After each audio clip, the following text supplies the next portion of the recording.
حضرت عمر فاروق کے نا پوتے ہیں جناب سالم بن عبداللہ بن عمر.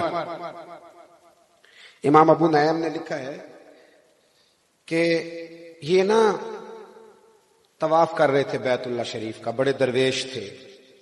بزرگوں نے جہاں صوفیاء کے نام لکھے ہیں وہاں ان کا بھی نام لکھا ہے. طواف کر رہے تھے بیت اللہ شریف کا. اب وہاں بھی آپ کو پتہ ہے جب جاتے ہیں نا یہاں سے رشتہ دار، تو جو بیچارہ وہاں گیا ہوتا ہے اس کی مصیبت کھڑی ہو جاتی ہے.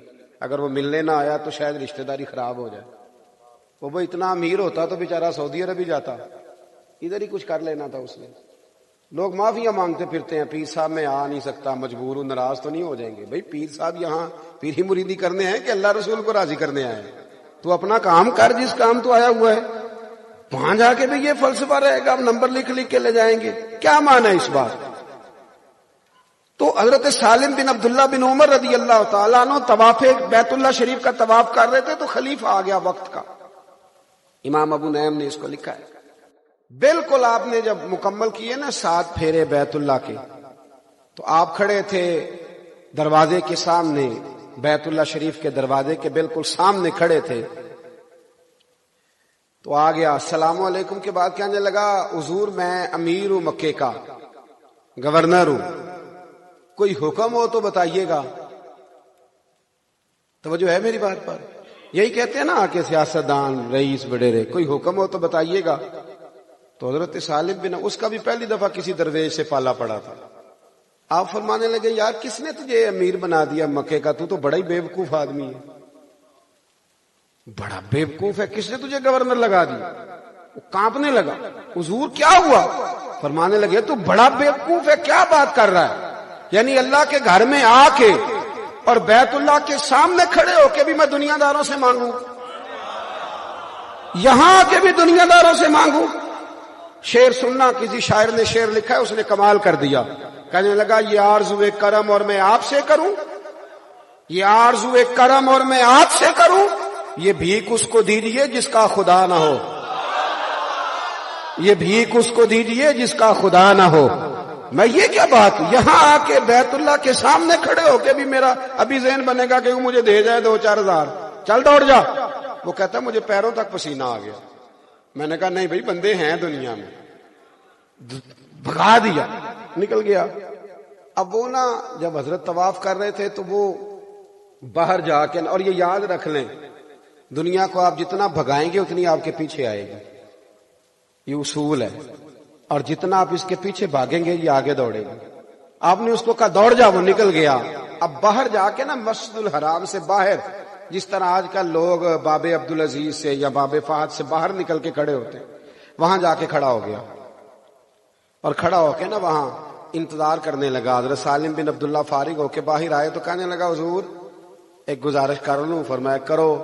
کہنے لگا جی وہاں تو بیت اللہ سامنے تھا، اب تو سامنے نہیں نا، چلے ابھی کوئی حکم کر دے. تو آپ فرمانے لگے چل پھر بتا، تجھ سے دین مانگوں کہ دنیا مانگوں؟ کر بات، کیا مانگوں؟ کہنے لگا جی دین تو آپ کے پاس ہے، میں تو دنیا دار ہوں. تو حضرت مسکرائے، فرمانے لگے جا دوڑ جا پھر اپنا کام کر. دنیا تو میں نے اس سے کبھی نہیں مانگی جس نے دنیا بنائی ہے، میں نے تو اس سے کبھی نہیں مانگی کہ یا اللہ دنیا دے، میں تو اس سے بھی دین ہی مانگتا رہتا ہوں، اس کا فضل ہی مانگتا رہتا ہوں، اور تو مجھے خودداری پیدا کر. نوجوانوں کو بڑی ضرورت ہے عزت نفس کی، بڑی ضرورت. رکشا چلا کے پڑھائی کر لو، قرضہ اٹھا کے نہ کرنا. رکشا چلانے میں عزت ہے، قرضہ اٹھانے میں رسوائی ہے. ہاں ہاں کوئی پیشہ دنیا میں برا نہیں، ایک ہی برا ہے، وہ ہے ہاتھ پھیلا کے مانگنا. اس سے بچ جاؤ. یہ قرضے، یعنی اماں کو کہہ رہے ہو کہ اماں کسی سے پیسے پکڑ دے، میں نے داخلہ جمع کرانا ہے، اتنا تیرا قد ہے، جا کے 3 مہینے کی چھٹیاں مزدوری کر، کام کر، ڈیوٹی کر، اور پھر اس سے پڑھائی کر. یہ کیا بات ہوئی کہ آپ، اور پھر جوان ہونے کے بعد وہ ابا جی کو تانا دے رہے، کہتے ہیں بھائی تو کچھ کمایا نہیں، تو چل پتر تو بڑا ہو گیا، تو کما لینا، پتہ چلے کہ تو کیا کرتا ہے. یہ کمزوری ہے مزاجوں کی کہ ہم لوگوں کی جیبوں پہ نظریں رکھتے ہیں. ہماری طبیعت نہیں. حاتم طائی سے کسی نے پوچھ لیا تھا، حاتم طائی سے، کہ آپ نے اپنے سے بھی زیادہ سخی کبھی دیکھا ہے؟ کہنے لگا بالکل دیکھا ہے. کہ وہ کون؟ کہنے لگا میرے شہر کا ایک لکڑ آ رہا،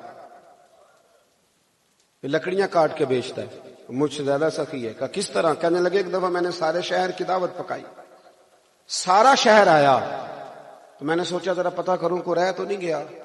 میں چہرے پہ نقاب ڈال کے گیا, جا کے میں نے دیکھا کہ ساری دنیا آ گئی. وہ لکڑ آ رہا, لکڑیاں کاٹ رہا ہے.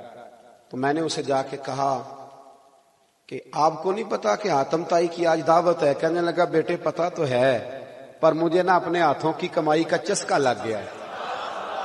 کہ کسی کے دسترخوان پہ نا مجھے مزہ کوئی نہیں آتا, ہاتھوں کی کمائی کا چسکا. میں نے اپنے ابا جی سے ایک دن پوچھا بھائی تو انہوں پسند کی؟ کہندے پتر جدوں بھوک لگی ہوئے سارا کچھ ہی پسند ہے, تے نہ لگی ہوئے تو پھر ولیمے پہ جائیں نا, پھر بندہ نخرے کرتا رہتا ہے, یہ کیا بنا لیا, یہ کیا. بھوک لگی ہو, یہ تجربہ کریں آپ, بھوک لگی ہو تو اچار کے ساتھ جو کھانا مزہ دیتا ہے نا دوپہر کا, کیا بات ہے اس کی.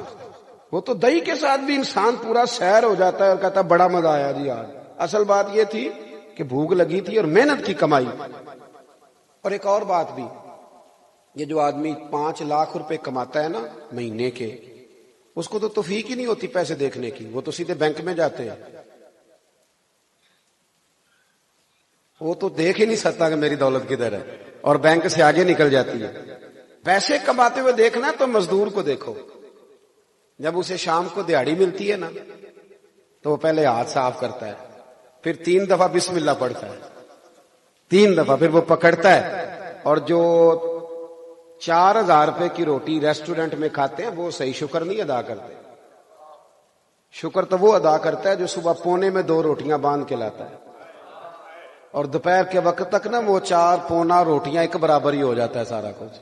اور پھر وہ جب کھولتا ہے اللہ اکبر, اور پانی کا پیالہ پاس رکھتا ہے, اور پھر وہ 2 روٹیاں خشک کھا کے اچار کے ساتھ, وہ جب آسمان کی طرف ہاتھ باندھتا ہے نا, اگرچہ رب کریم تو ہر طرف ہی ہے, وہ جب کہتے ہیں نا یا اللہ تیرا شکر ہے, تو پتہ چلتا ہے کہ شکر اس کا نام ہے, اس کا نام شکریہ ہے. تو مزیدار زندگی گزارو, مزیدار. یہ مزیدار زندگی ہے مزدوری کر کے کھانا, یہ لطف والی زندگی ہے اپنے پیسوں سے جینا, یہ لطف والی زندگی ہے اپنے اخراجات کے اندر قائم رہنا. باتیں چونکہ زیادہ کر نہیں سکتا, سمیٹنا چاہ رہا ہوں. تو حاتم تائی کہتے ہیں کہ وہ کہنے لگا مجھے اپنے ہاتھوں کی کمائی کا چسکا لگ گیا.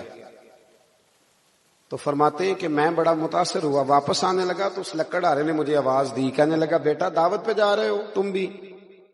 میں نے کہا میں بھی دعوت پہ جا رہا ہوں. تو کہتے ہیں اس نے نا مجھے بلایا, اور جب میں قریب آیا تو اس نے 5 آنے مجھے دیے, 5 دینار دیے. کہنے لگا یہ لے جاؤ, حاتم تائی کو نہ دینا, وہاں جو لانگری لنگر پکا رہا ہو نا اسے دینا, بڑے بڑے اچھے لوگ روٹی کھانے آئیں گے, چلو میرا بھی حصہ پڑ جائے گا, یہ لے جاؤ ذرا نا, تو وہاں شامل کر دینا. فرماتے ہیں میں نے چہرے سے نقاب اٹھایا اور میں نے بابے کو سینے سے لگایا. میں نے کہا بابا میں امیر ہو کے سخی ہوں, پر تو غریب ہو کے بڑا سخی ہے. مالاں والے سخی نہیں ہوندے تے سخیاں کول مال نہیں ہوندا, ایتھے اوتھے دوویں جہان نہیں, سخی کنگال نہیں ہوندا.